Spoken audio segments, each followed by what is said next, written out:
and saying, "Alright chat." They have finally made it to their destination.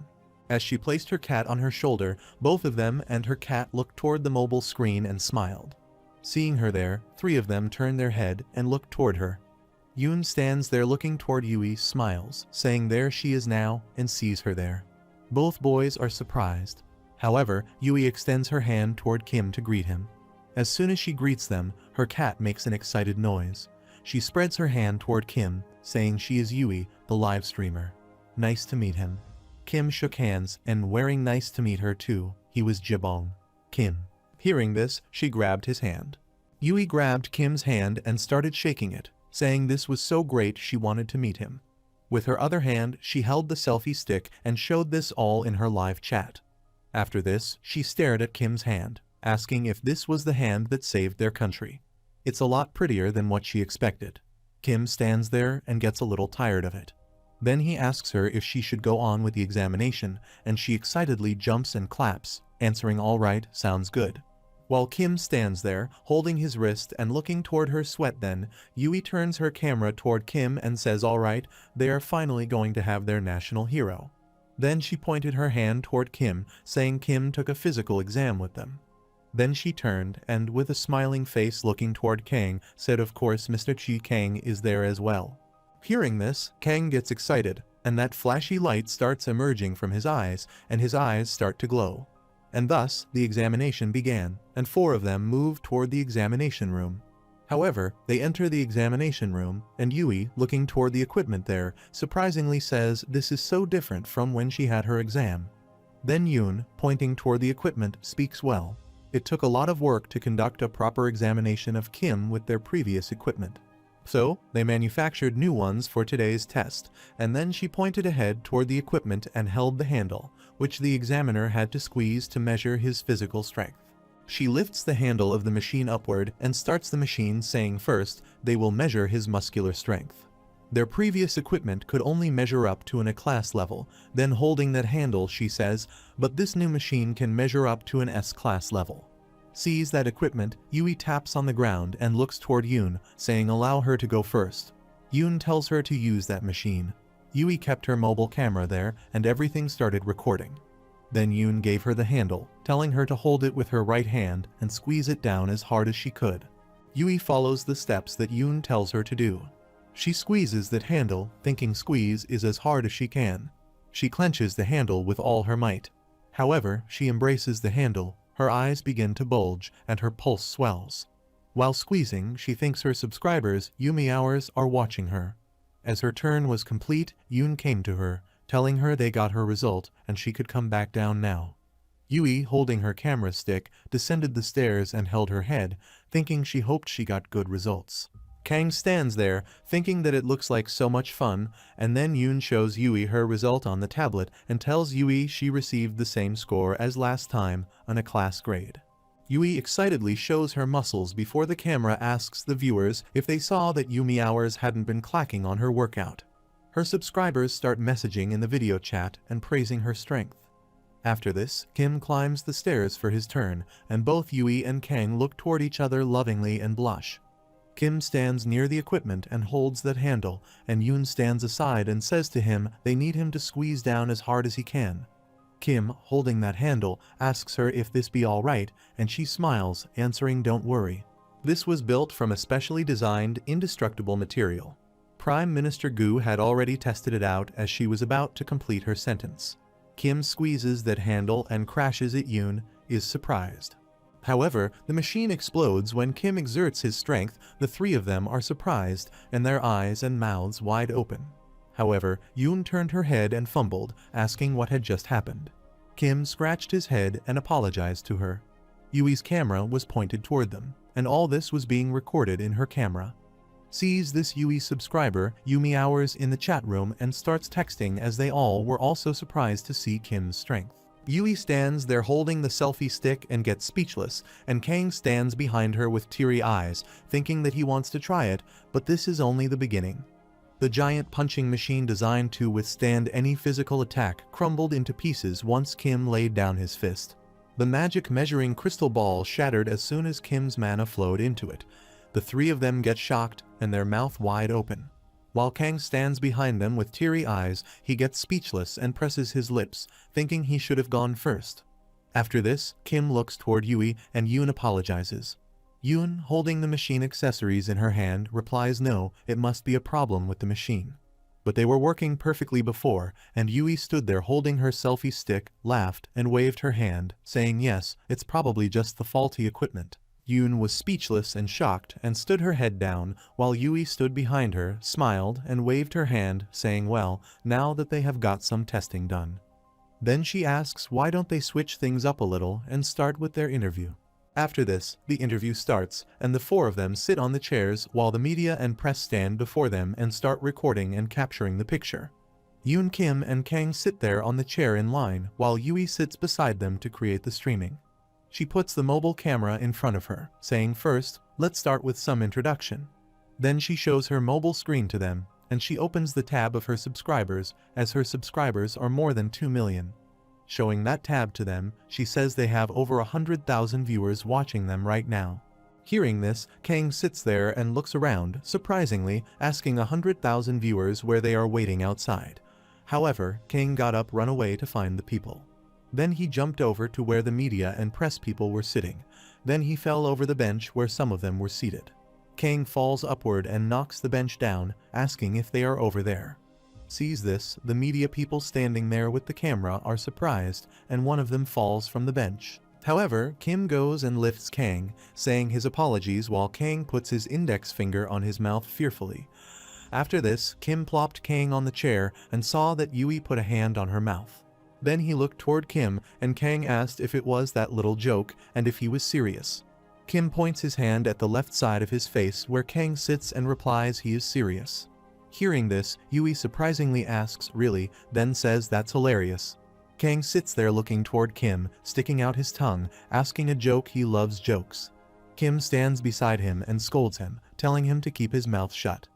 Then Kim sits on his chair, and Yui points toward Kim and says well then, go ahead and introduce himself. Kim remains silent, and after a minute looks toward the camera and gives a little introduction of himself, telling his name. After telling them his name, he says he is the captain of the Special Dungeon Control Team. He is about to tell them about his age, but he stops there. Kim paused for a moment to consider what he should say about his age, and the window appeared before him that he was 30 years old in this world's time. Then Kim says he is 30 years old and hears this Yui clap, saying he looks very young for his age. While in the chat room, people start texting about Kim's age as they don't believe that he is 30 years old. Kang sits beside him, looking toward him, and asks no, he is not. Isn't he a lot older than that? Hearing this, Kim clenches his teeth and angrily looks toward Kang, and then he punches him on his head. After this, Yui, looking toward Kim, says she now wants to ask him the question that everyone has been waiting for. How did he become so strong, Mr. Kim, and what inspired him to use his power to serve this country? Further, she asked if they offered him a very high salary. Yoon sits beside Kim and looks toward him to know the answer, while Kang stands beside him, holding his head, and a lump forms on his head. Hearing these questions, Kim remained silent, and Yui looked toward him, slightly smiling because she was waiting for the answer. However, Yoon's head is down, and she presses her lips because she knows the answer, and Kim isn't using his power to serve the country. He is fighting for revenge against his mother. After some time, Kim opened his lips to speak. Then he said he had a family, and with that, he began to explain his bitter past. As his words slowly echoed through the microphone, hearing about Kim's past life, everyone there was speechless. While the people in the chat room start texting there, some of them get sad and remind their family whom they missed during the dungeon break. However, Kim tells them his past life story. Hearing his life story, Yui bursts into tears. Yui sits there on the chair crying, with her hands on her mouth. Sees this, the two media men stand behind her surprised. One of them captures her picture, asking what Yui is crying right now. The other one, his companion, putting headphones on his ear, surprisingly asks why she is crying. Could it be that she also lost her family? Seeing her crying, Yui's cat also starts crying, sitting on her shoulder. Yoon looks toward Yui, squeezes her eyes, and presses her lips, thinking she sees Miss Yui is the same as Mr. Kim. She must have also lost her family to the monsters. Meanwhile, a certain household was watching the broadcast there. Yui's brother and father were watching her on the news while having their meal. Yui's father, picking up the food from the plate with a chopstick, says that the lying scoundrel and her mother sit before the chair to her father's chair and say she is doing it again. Then she beat her chest, saying they are both sitting right there at this table, and she is just acting like they are dead on TV. She can't stand it. Sees this, her father, with the food in his mouth, sweats and sets his glasses and adds his point, saying just let her be their daughter. He is famous now, she needs to put on a little show for the audience. Deok-sun is just trying to do what's best for her. Let's try to be understanding of her. However, Yui's real name was Deok-sun. Yui sits there in the military basement for the interview, wipes her tears with her hand, and continues the interview. The same day before the interview, Yui was sitting in her room holding a burger. Also, a lot of packed burgers were lying before her on the bed. However, the interview ended, and she ended her broadcast by saying to the viewers, "All right, they finished recording now. Good work, everyone." After the interview, 4 of them stood there, and it was getting dark. Yui wiped her tears, looking toward Kim and thanking him for coming there for the interview. Kim scratched his head, also thanked both ladies for the interview, and Kang stood behind Kim in anger. He pressed his lips and, with teary eyes, thinking he didn't even get to say anything.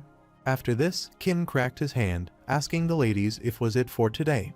Yoon looked toward Kim, thinking she was not the one who had planned them, but it was still a little hard for her to tell him about their remaining schedule. Then Yoon replies that they have other tasks designed for him in the future, and she points her hand toward Yui.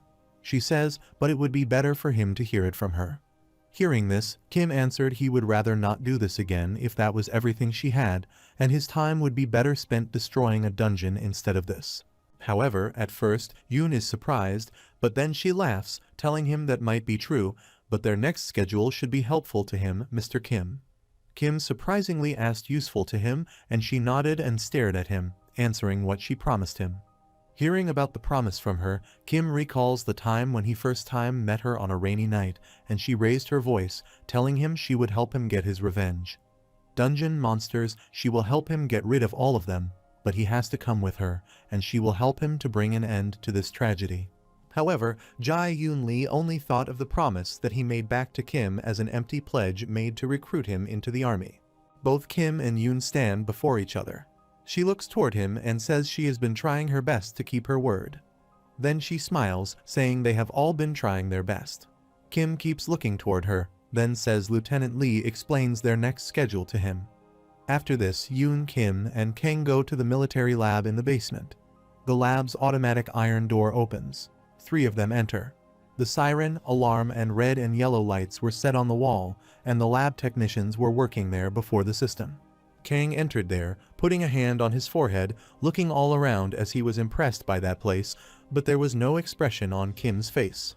However, military doctors and researchers were working in the lab before the system, and in the huge glass container they preserved the monster.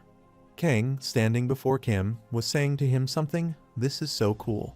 Meanwhile, Yoon turned her head, telling them to follow her, and then the 3 of them went to the glass container in which they put a daystone.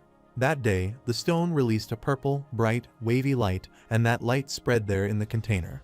After this, Yoon turns her head and, looking toward them, says modern-day physics cannot explain several aspects of the dungeons, but their understanding of them has gradually improved. Kim, looking toward the glass container, replies he sees it while Kang stands behind him, scratching his head, thinking, "What are they talking about?" After this, Yoon says if they want to understand their behavior properly, they must first learn about their energy. Hearing this, Kim asks for their energy while Kang stands beside him, turns his head, and stares at Kim. Yoon replies yes, they have investigated where the dungeon draws their energy from and the manner of its preservation. They would likely be able to control the dungeon if they learned how to handle their power, and eventually they were able to come up with a minor solution. Hearing this, Kim asks what she means they can control the dungeon.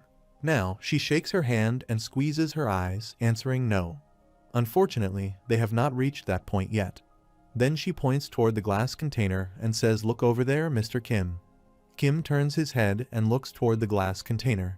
He thinks that the window appears before him, which is a fragment of a daystone. Hearing this, Kim says daystone. As soon as Yoon hears this word from Kim's mouth, she becomes amazed, and then she surprisingly asks him if he knows about the daystone. Kim replies yes, he has heard about them. Then she smiles and points with her hand and says Miss Yui will give him a better explanation. But the dungeon that he and Miss Yui will investigate has a high chance of containing another Daystone. Hearing this, Kim asks is something she can already tell. Kim was quite surprised by this information since he had only ever obtained a single Daystone, even after destroying so many dungeons and monsters. After this, Yoon points toward another glass container in which they preserved the fire dragon's body and replies yes, thanks to the remains of the fire dragon he recently defeated. They are now able to make some predictions, and to a certain degree, they believe that the Daystone will be their key to controlling the dungeons. Hearing this, Kim asks why she wants him to go with Miss Yui. Wouldn't it be easier for him to go and bring it back alone? While Kang stood behind him, with his finger in his ear, Yoon looked down slightly, smiling, replaying well. He saw this dungeon would only activate when 3 players of a class and higher entered it at the same time. Unfortunately, there are not many players available for them to summon since it's not a state of emergency, and they would have to risk leaking confidential information if they wanted to involve the major guilds in this hearing. Kim closed his eyes and nodded. After this, Kim says that means that Miss Yui is trustworthy enough to join him, and Yoon nods yes, answering that's right. Further, she says that the third chosen player is a close associate of the Prime Minister. They are all people they can count on. This is why the Prime Minister allowed Miss Yui to stream her broadcast. Meanwhile, Yoon's phone rang, and she put her hand inside her lab coat and took out her phone. However, the call was from Yui. She tells them Yui is calling, and Kim replies all right, while Kang stands behind him yawning. Furthermore, Yoon shows her mobile phone to Kim, on which there is a call from Yui, then asks him if they should head outside so they can all talk about this together. However, 3 of them come out of the lab. While on the way, Kang insists he takes him with him. Kim doesn't answer and keeps stepping ahead, putting his hand in his pocket. Kang thumps on the ground while pressing him. Kim replies to him no, and Kang bursts into tears and shouts at him, asking why not. Then Kim, pointing ahead, replies look at this. Kang, with teary eyes, looks ahead, and on the dungeon shield, it is mentioned that the maximum number of entrants is 0/3. Sees Kang with teary eyes, clenching his fist, and Kim points there, saying only 3 people can be inside the dungeon at the same time. Kang screams and, with blue eyes, punches Kim and pats him, asking why it can't be the 2 of them, then asks for another person in there. Kim pulled him back from him. Meanwhile, a jeep flying in the air crashed near them on the ground. Sees the jeep there, both turn their head to look at the dust smoke spread there when they break the jeep. However, the jeep door opens and Yui comes out, recording. After coming out of the jeep, she slams the jeep door with her foot and looks toward the recording camera, greets the viewers, saying chat as she mentioned in her last stream. She is having a heart-pounding date with their hero, Kim, today. Hearing this, the people in the chat room start texting. Sees her there, Kim points toward her, telling Kang that he needs to go in it with her, and Kang, with teary eyes, sob, saying that it's still just the 2 of them. Meanwhile, the jeep door opens and a guy steps out of the jeep. Kim stands there, pointing toward him and answering Kang. Now there are 3. After this, both Yui and that guy step toward Kim, and Kim sees them there, closes his eyes, and punches his lips. Yui, looking toward Kim, stands there and waves her hand, while Kang, head down, stands there silently. However, they greet each other. The guy extends his hand toward Kim to shake his hand, saying he is glad to finally meet him, while Kang sits there angrily on his feet with his back to them. Moreover, the guy extending his hand toward Kim says he is the guild master of the Hwarang Guild, Yubinchin.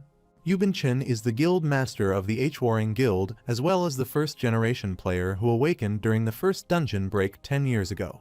He was one of the heroes who saved the Republic of Korea alongside Prime Minister Seongryong-gu. Therefore, Chin stands before Kim, extending his hand toward him, and Kim, looking toward him, thinks. Hence, this is the person Lieutenant Lee was talking about, the associate of Prime Minister Gu. Kim shakes their hands with him, and he grabs Kim's hand. Kim, while shaking his hand, gives a little introduction of himself to him. He tells his name, and he is the captain of the Special Dungeon Control Team. Hearing this, Chin, shaking his hand, answered he looked forward to working with him.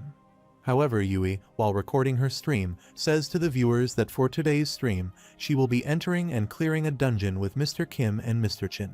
She was alive, and more than 200,000 people joined her. She stood there, her back to them, showing the viewers the dungeon shield and both Kim and Chin. While asking, they have all been waiting for this too, and then she says everyone has been dying to see the dragon-slaying hero Kibong Kim in action. It's been 24 minutes since she went live, and the numbering of people was also increasing rapidly. She turned her mobile camera toward Kim.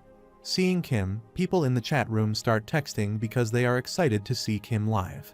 As she stands before Kim, pointing her camera toward his face, then she stares at him, saying the dungeon they will be clearing today is the 6-star dungeon in the Moth Chamber. As she was staring at him, he looked ahead and ignored her further. She said to viewers that this dungeon is notorious for being difficult, even among the 6-star dungeons. And this is her first time entering a 6-star dungeon with only 2 other people. Then she points her selfie stick upward and looks toward the mobile camera excitedly, saying but since she is with these 2 heroes, she won't have to worry about a thing. They are both known to be super overpowered after all, while the people in the chat room kept texting, and many of them wanted to know if she would keep streaming inside the dungeon. Then she answers the people with a sad face that, as they may all know, she won't be able to keep the stream going once she enters the dungeon. Further, looking toward the mobile camera, she waved her hand and winked, saying that she would have to end the stream there for now, and come back once they clear the dungeon. See them all soon. However, the people in the chat room don't want her to end the stream. Then, the option before her appears on the screen that she would like to end the broadcast there, and she clicks the end button. The stream ends there, and she sighs. Then, holding the selfie stick in her hand, she jumps excitedly and thanks Kim for coming there. Further, she excitedly asked if he had heard about everything from Ms. Lee, and in response, Kim answered yes. Then he looks aside, recalling Yoon's words when she tells him he has to be the one to retrieve the Day's Stone as Miss Yui and Mr. Joanchin are both reliable. But he has to be the one to bring it back, Mr. Kim. Recalling these words, Kim stands there, pressing his lips, thinking as the lieutenant says he needs to retrieve the Day Stones himself. Then he replies all right. They both look toward Kim. Yui smiles, looking at him while Chin angrily stares at him. Then, pointing ahead, Kim asks them if they should go inside. Yui lifts her hand, answering okay while Kang sits behind them.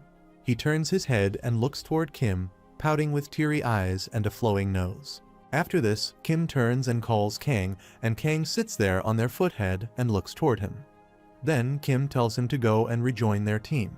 If anything happens while he is gone, handle it with the vice captain. Hearing this, Kang sulks and replies okay. However, 3 of them move toward the dungeon shield, while Kang heads down, turns, and moves ahead alone. After this, 3 of them stand behind the shield. There it was written that the maximum number of entrants was 0/3. As soon as the shield scans them, the number gets changed from 3 to 3. However, the bright purple light spreads all around 3 of them, and then a flash of light occurs there, and 3 of them disappear from the ground. However, from the ground where the flash of light occurs and disappears, it gets cracked, and the dust, smoke, and purple wavy light emerge there. After this, the flash of light spreads and appears in the dungeon, and 3 of them appear from that light there. 3 of them entered the dungeon, and the window appeared before Kim that he had entered the 6-star dungeon, the Moth Chamber. Kim stands there, turns his head, and looks toward them, asking now then, should they get this thing started. Meanwhile, Yui attaches the camera to her shoulder, saying she can't use a selfie stick anymore since they have to be prepared for anything. Hearing this, both Kim and Chin surprisingly look toward her. Further, she attached a camera on her shoulder and winked, saying, but this camera should still be fine since she was not streaming anymore there. Hearing this, Chin responds that she has a very strong sense of professionalism with Kim. Remains silent, and she replies, Chin alright. She thinks they should get going now. After this, the 3 of them move ahead. As they walk there from morning to evening, Yui's feet get hurt, and she lifts one foot sometimes to press and sometimes the other. While walking there, Chin says to them that's strange, and Yui turns her head and looks toward him, smiling, asking what he means.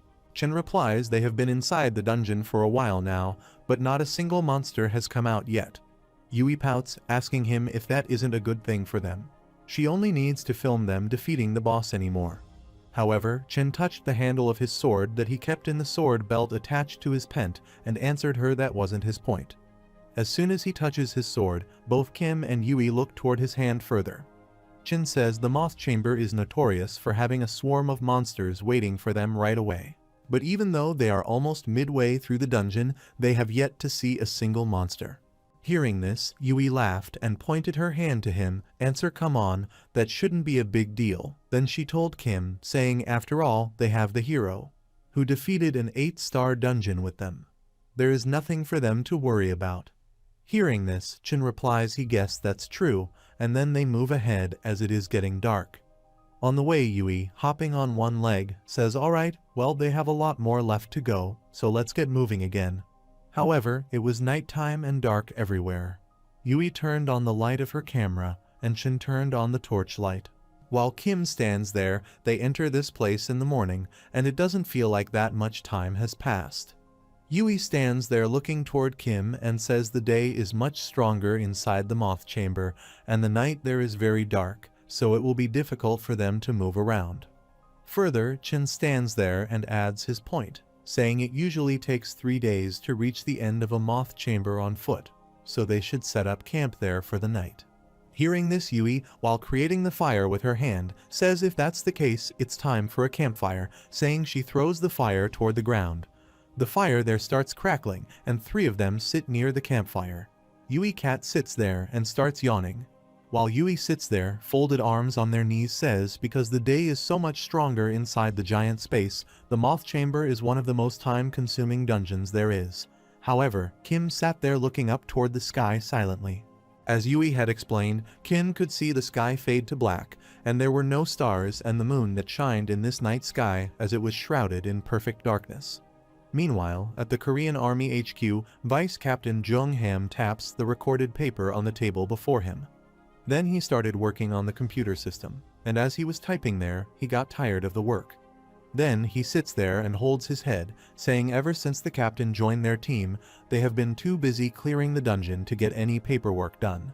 However, he starts doing his work on the computer system, saying himself, but he guesses there are no dungeons broken due to the capital region, so that's a relief. Meanwhile, the alarm rang outside the administrative office. Seeing this vice captain while doing his work, he headed up and looked toward the door. Then one of their team member with orange hair rashly enters, telling the vice captain. The vice captain, seeing him there in that rushing situation, gets up from his chair. The guy informed the vice captain there had been an unexpected break in the Gyeonggi province. Hearing this, the vice captain gets shocked and starts sweating, asking himself if it had to be today. Then the guy stands in the door fearfully and asks the vice captain what they should do, sir. They need the captain with them. The vice captain becomes sweaty and out of breath due to fear, and then he looks down with wide open eyes, thinking they are missing Captain Kim. When they are supposed to be Team Kim with their captain, they are nothing. However, both the vice captain and the orange-haired guy stood before each other as both were scared. The guy stands before the vice captain, looking down, and presses his lower lips under his teeth, saying he will go ahead and gather everyone since they must protect the citizens. Hearing this, the vice captain clenched his fist and squeezed his eyes. Meanwhile, the alarm rang, and the vice captain's eyes were wide open. Then, looking toward the orange-haired guy, says assemble every one of their units. Further, he says he could be wrong, but they might still have a small hope left, and they still have more solid Youngdae Kim, HWI Kang, Dongjin Lee, and Jinsu Park on their team. On the other side, Kang, lying on the bed in the dark, was sniffing. He was lying down with his head on the pillow and crying, asking himself how he could do this to him. Also, his nose was flowing. However, in the moth chamber, Kim Chin and Yui were having their meal sitting beside the fire camp on the other side, in a military base. The vice captain was staring at the board on which 4 of their brave soldiers' names were mentioned, and then he, with 2 subordinates, moved toward Kang's room. Standing outside the room, the vice captain thinks he actually ended up coming there, then pulls back the door slide and opens the room door. As the door creaks and they see Kang lying there alone in the room in the dark, Kang turns his head to look with teary eyes. Then, looking toward them, he stands at the door and asks what. Then he sits up, and the vice captain, holding the slide of the door, recalls the time when he first time met with Kang and put the dagger in Kang's neck. Further, he remembers how Kang punched him and defeated him before Kim and their team members. Recalling that time, the vice captain heads down, holding the door slide, and starts sweating, thinking, how does he address him, rookie, but this kid is far too strong. To be called a rookie, assuming this all, the vice captain remembers the time when Kang created his magic, attacked Kim with his magic ball, and flew him in the air. Kang sat there on the bed with teary eyes looking toward them, standing at the door, and asking them what they wanted. However, the orange-haired guy stands behind the vice captain, excitedly calling Kang their rookie. Sees this vice captain standing ahead of him, turning his head, and angrily looking toward him. Vice captain opened his eyes and clenched his teeth, thinking this stupid man had just called this kid a rookie without a second thought. What if he gets angry? However, Kang sits there angrily and asks them he said what they want. Sees this vice captain surprised. Then the orange-haired guy laughed and sweated, asking if they got to go out for work. He heard the siren right while the vice captain stood beside him, squeezed his eyes, and sighed, thinking, thank God he didn't get mad. Hearing this, Kang lies down on the bed again and takes the crotch back to them, saying he doesn't want to go without Kim, and he is in a bad mood right now. Sees this, the vice captain gets surprised and thinks neutralizing a dungeon break is a race against time if they don't bring this kid with them right now. Also, the collateral damage will be immeasurable. Thinking this, he coughed and called Kang rookie. Then he stepped ahead into the room, saying Captain Kim might end up praising him if he clears this dungeon break. He hears Kang with teary eyes scratching the pillow. After this, the vice captain whispers his plan into the orange-haired guy's ear. Hear this, and that guy surprisingly puts his hand on his mouth, saying he is not an idiot, sir. There is no way he will trick him with that. The vice captain scolds him, saying he is not a baby. Clearing a dungeon is their job. Then he asks him to zip it if he has any better ideas. While Kang is lying there with teary eyes, he thinks if he clears the dungeon break, Kim will impress him, and when Kim returns, he will excitedly inform him that he will take care of everything in his absence.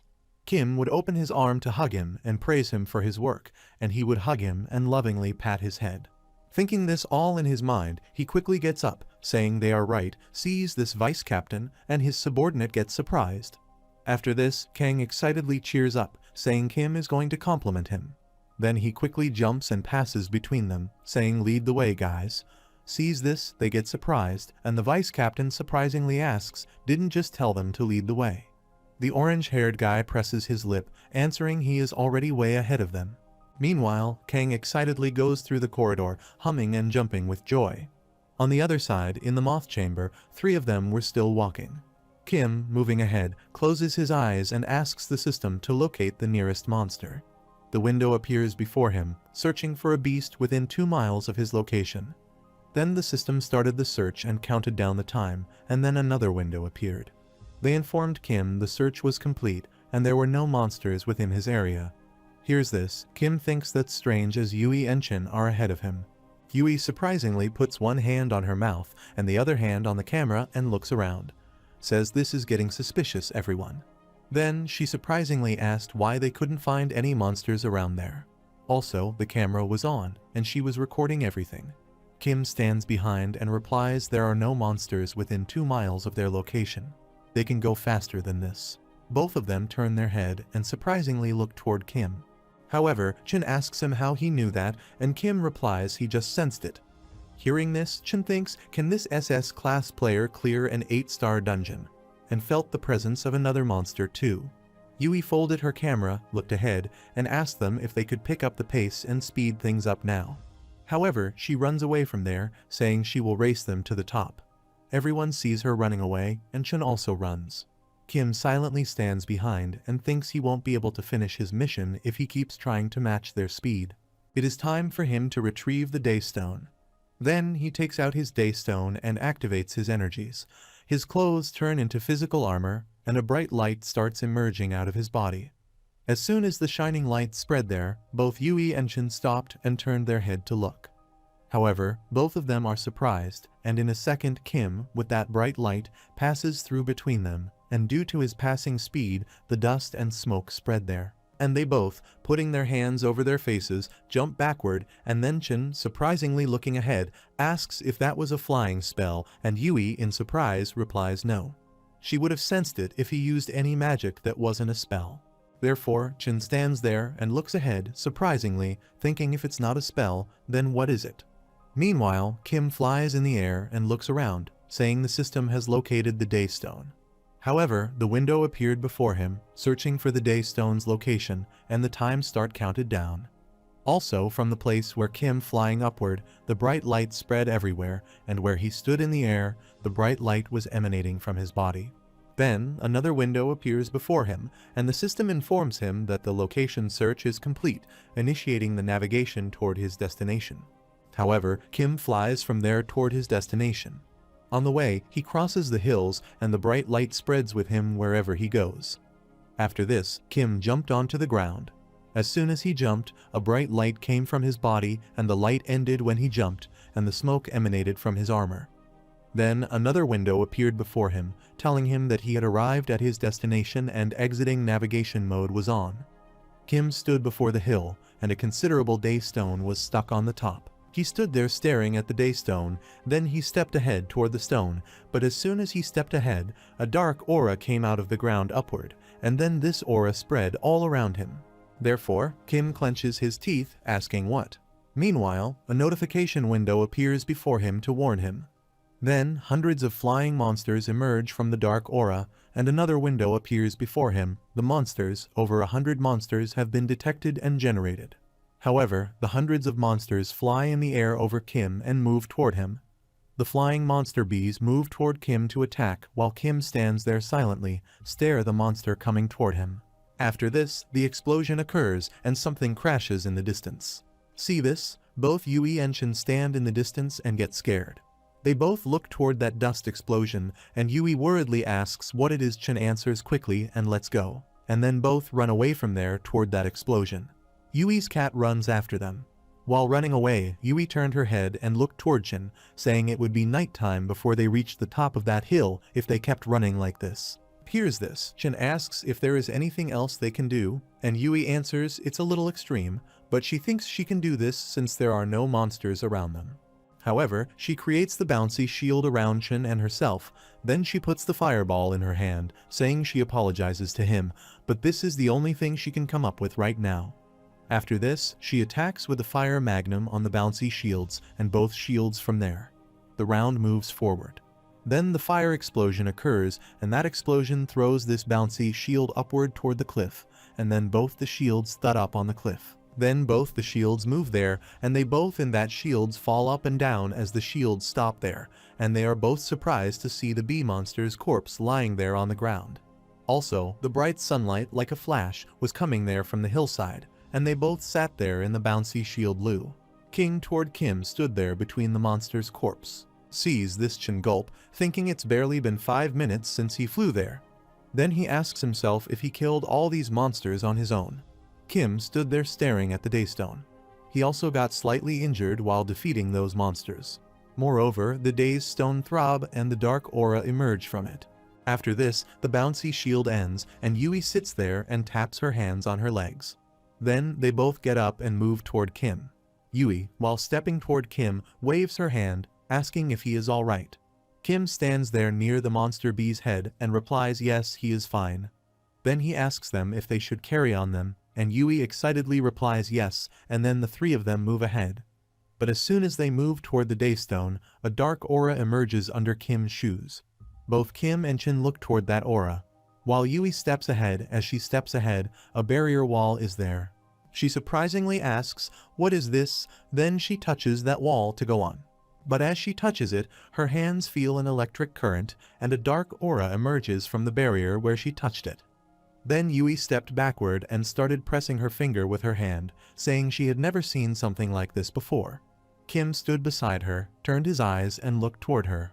Chen adds his point, saying neither has he. Then Yui instructs them to step backward because she, with her magic, is going to break that barrier. However, she creates her magic wind, but before she attacks that barrier, Kim punches it and crashes it with his left hand. Sees this, both Chen and Yui get surprised, and then an explosion occurs there and the barrier breaks. After this, Kim turns his head and looks toward them. Say let's keep going. Yui sulks and replies okay, and then the three of them move toward that daystone. However, that daystone looked huge from a distance, but as they approached, it was trapped with a small rock. As they both stand before that daystone, a window appears, and the system asks Kim if he would like to absorb the daystone. Kim, in his mind, replies to system no, they need to analyze it first and don't absorb the daystone. Hearing this, the system that reacts to a command received the daystone will not be interested. After this, Kim extended his hand to grab the stone, but as he tapped the stone, it throbbed and a dark aura started coming out from it. Sees this Kim, staring at the daystone and asking what's going on. Suddenly, a bright light emerges from the stone and a dark aura spreads there. And in that dark aura, the explosion occurs. However, the next day, military helicopter jeeps and soldiers gathered in the city's main area, and they imposed a curfew in the town. The lieutenant colonel stands there on the road. Meanwhile, the vice captain and his subordinate get there, saluting the lieutenant. Standing at lieutenant colonel's back, the vice captain salutes him, calling his name. The colonel turns his head to look, and the vice captain, while saluting him, says this might have something to do with that. Sees them, and their colonel answers they have arrived. Hearing this, the vice captain asks what's going on, sir, while the colonel takes out the cigarette from the cigarette pack. Then the colonel put the cigarette in his mouth, while the vice captain stood there looking toward the colonel, saying they were sure that they had cleared every dungeon that was imminent for a dungeon break. Colonel shakes his hand, answering he doesn't get it either, but there was a report on the strange behavior of the dungeon recently, and this might have something to do with that. Hearing this, Colonel answers he has also listened to that report, sir. It said that the dungeon break forecasts have been off recently. Furthermore, this vice captain thinks he just assumed that it was a glitch with the computer, but now he is worried about seeing the situation unfold. After this, the colonel asks him about Kim, and then asks if they all come there without him. Hearing this, they all head down, and the vice captain looks down and replies Captain Kim is currently on another mission ordered by the Prime Minister. However, the colonel throws the cigarette on the ground, saying they are in trouble. He hopes they have enough ammo for this. They have become overly reliant on Kim. Vice Captain, after a minute, nervously replies they don't have Captain Kim there, but there might still be a way for them to get through, sir. Hearing this, the colonel turns his head and surprisingly looks toward him, asking what the lives of the citizens are at stake there. Then he asks if this is something he is sure of. Vice Captain gulps, answering yes, he is certain sir hears this. Colonel silently looks toward him. Then order him to go on with it, and the vice captain salutes Colonel, answering yes, sir. Then he turns his eyes and looks aside, thinking only a handful of people in this country are capable of replacing Captain Kim. Then, while looking toward Kang, who was hiding behind the soldier, he looked at them a little further and thought that the kid was the only person he knew who could help them. However, in Moth Chamber, Yui was lying there on the ground. There, she blinks and heads up, then sits up and looks around, asking herself where she is. There was darkness all around her, and she surprisingly looked around, asking if there had always been a place like this in the Moth Chamber. Then she stands with her hand on her knees and thinks no, she has cleared several moth chambers before, but she has never found a cave inside one. After this, she brushed her clothes, thinking, could this have happened because of that stone? Then she looked around, asking, in any case, where was everyone else? Then, looking up at the cave, she raised her voice, calling Kim and Chin. On Kim's side, he stands there in the cave, holding the stone in his hand, and the window appears before him. Insufficient lighting is detected, activating night vision. Kim looks aside and asks System where he is. The System replies, and the window appears he is inside a nameless, unranked dungeon. Hearing this, Kim surprisingly asks a nameless dungeon how they got there, and the System answers he is not sure, but it seems to be related to the Daystone. However, he might be able to decipher the reason if he absorbs the Daystone, and then the System slurps while Kim is staring at the Daystone answer. He can't let him do that yet, and the System shows pout emoji. Further, Kim stands there thinking he was too preoccupied with the Daystone's retrieval to react to this unexpected turn of events. Moreover, he believes this has become quite troublesome. Let's finish this quickly and leave this place. As he stands there thinking this all, a bunch of monsters from darkness move toward him from behind his back. Kim turns his head to look. On Yui's side, she turns on the light of her camera and starts recording. Then she moves ahead into the cave, saying to her viewers, "Dear Yumi Hours," she has yet to learn where this is. She is very scared right now. Suddenly, she remembers the time when she used her magic power. Then she stopped there and thought this was not good. She used way too many abilities earlier because she assumed there wouldn't be any monsters there. Further, she gulps, thinking that she is almost out of her mana already, and stands there. She starts shuddering when she sees the wolf monster coming toward her from all sides. She gets scared and asks herself if it is a wolf monster. On Chin's side, he was also there in the cave, and the monsters were gathered all around him, and he got stuck in between them. Stands there, he asks himself. He thought this was a moth chamber, but now he is surrounded by a bunch of wolves. Well, now he is 100% certain. After this, he takes out the knives from the belt and twirls them, saying that something's going wrong there. On the other side, Kim stands there while the monster surrounds him, and he stares. The monster says the dogs, how adorable. However, Kang stands there with his back to the vice captain and colonel. On the other side, in the nameless dungeon, saliva is dripping from the monster wolf's mouth, and Yui stands between the bunch of monsters. After this, she cracked her hand, thinking let's calm down. This was unexpected, but she could still do this thing.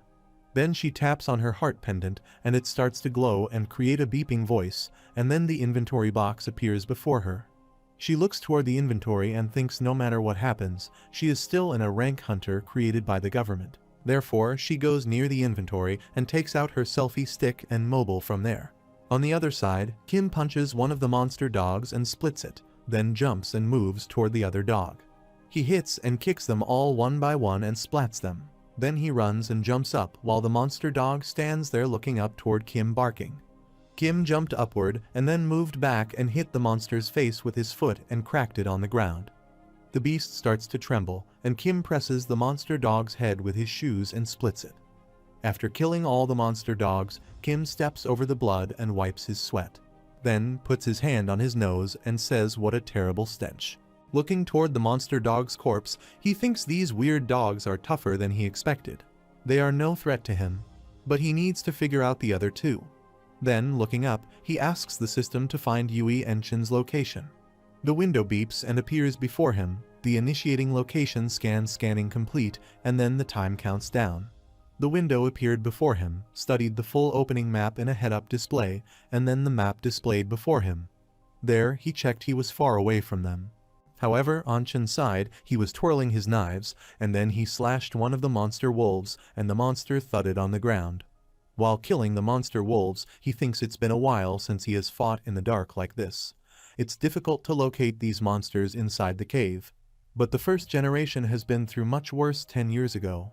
Moreover, a bunch of monster wolves surround him, and he jumps and slices many of them with his weapon. Then he twirls his weapon and splats 3 more of them. He keeps looping his gun and kills them all one by one. Also, his eyes turn red when he is killing the wolves. After killing them, Chin puts his gun back into the belt while thinking he is not worried about Captain Kim, but he is concerned about Miss Yui. Since she had used up a lot of her mana already, a mage without mana is easy prey for the monsters. Thinking this, he ran away, saying he needed to get going as fast as he could, while on Yui's side, a dead wolf was lying on the ground, and the empty mana potion bottle was clattered on the ground there. Also, the bright light spread there, and Yui stood there in her bouncing shield, holding the selfie stick in her hand. The mana potion bottle that she got from the inventory was hers. The monster wolf runs toward her to attack, but they collapse with the bouncing shield and fall backward. She stands there in the bouncing shield, looks toward the camera, and asks what she should do. Yui couldn't even fight back with her spells. At this point, she was capable of casting both offensive and defensive spells simultaneously. Those symptoms are normally only found in monsters infected by a moth. However, Yui's status window appeared there, on which her HP, MP strength, agility, mana, and unique traits were mentioned. Her HP was 6,780 over 6,780, her MP was quite low, and her strength, agility, and mana were considerable. She stands there worriedly, thinking should she risk attacking them. Mr. Kim and Mr. Chin might be able to rescue her, but she will be completely helpless if she runs out of mana. There also, the light of her shoulder camera was on, and she was recording this all. In that panicking situation, she turns her eyes and looks toward the camera on her shoulder. Looking toward the camera, she slightly smiles, thinking right, she is recording this for her Yumi hours right now. She has to do this. She has to show them how she heroically survived. Humanity had been fighting back without any guarantee of survival, and Yui was also one of the brave warriors of this struggle. However, Yui decides to face the monster wolves. She deactivates the bouncing shield barrier, and the monster wolves jump toward her to attack. She wished for her selfie stick, and the bright light came out of the stick's head heart, and this heart was the same as her pendant heart. Then she released the fire and boomed it toward the monster wolves. The monster roared, and one of the monsters hit her and fell her away. She falls there while rolling, and her stick slips from her hand, but she grabs it from the ground and sits up, then throws the lighting magic from her stick toward the monsters. The monster roared and plopped there. As the beast plopped, the dust and smoke spread upward from the ground, and then, holding her stick, she panicked. Her status window appeared before her on her level, which was 200. Her agility, mana, and strength were mentioned as everything was the same as before, only her HP decreased. However, in the fight, her arm got injured. She sweats and looks aside, thinking she fell lightheaded. That was all of the mana she had left. Then she looks toward her injured arm and feels that it is hurt as well. She should have dodged that wolf's attack. Standing there, Yui falters, then she lowers her arms, thinking she wonders if Mr. Kim and Mr. Chin are okay. Meanwhile, the monster wolf lying behind her on the ground blinks, and then the monster gets up and jumps to attack her. She stands there, putting her hand on her injury, which is her back to the wolf. As the wolf jumped and was about to attack her, she looked back in fear and opened her mouth. Meanwhile, Chin's weapon twirled, and it splurts the wolf's head. While Yui stands there, putting her hand over her face when Chin's weapon crashes on the ground. Then, she realizes that someone is there to save her. However, the dead monster thuds on the ground, and dust and smoke spread there. She stands there and looks toward the weapon, which crashed on the ground. Then she looks ahead toward Chin, saying, "Mr. Chin," and he replies to her, "It's a good thing he noticed her lightning." After this, both of them move from there and there. On the way, Chin gives her the potion bottle. Yui gulp it and sighs, saying that's so much better. Then she thanked him for that potion bottle. However, her status window appeared before her, on which her HP and MP were mentioned, and this time, her HP increased and went to its maximum point while her MP decreased. Moreover, she stands there looking ahead, asking if this is a very strange cave. Those wolves were infested with eggs too. Further, she says these symptoms are normally only found in monsters infected by a moth, but wolves don't normally appear in both chambers, and she has never seen a cave like this either. Hearing this, Chin looked up as he was feeling a strange noise. There was suddenly something thud on the cave roof. Sees this, Yui, holding the potion bottle in her hand, surprisingly asks what that sound is. Chin replies that they should hurry. Then, both of them run away from there. While running away, Chin tells him that if this is like any other dungeon, they should be able to get out of there once they defeat the boss. She runs away and replies he is right.